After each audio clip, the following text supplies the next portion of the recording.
ընդհանրապես այդ երեխան զգում է ինչ իրավիճակում է իրան գրկող մարդը։ Երբ որ դու հանգիստ ես, ես մամաներին եմ ասում, երբ որ դուք հանգիստ եք, ձեր երեխան հանգիստ է։ Հետծննդաբերական դեպրեսիայի զարգացման պատճառներից ամենահիմնականը դա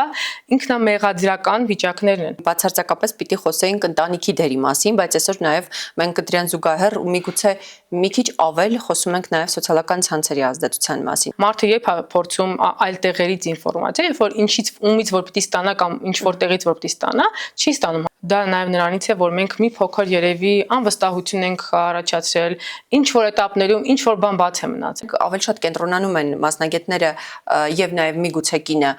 ֆիզիկական, ֆիզիոլոգիական process-ների վրա, քան հոգեբանական։ Մոռանում ենք, որ մենք ունենք կին, որը ծննդաբերել է բավականին բարդ շրջանի միջով անցել ու իրան պիտի հոգեբանական ու ոչ միայն հոգեբանական շատ լուրջ աջակցություն։ Առաջին հանդիպումից եւ խոսքից արդեն հասկանում ես, որ այստեղ ավելի շատ հոգեբանական խնդիր կա, քան ֆիզիկական ինչ որ խնդիրներ ունենք։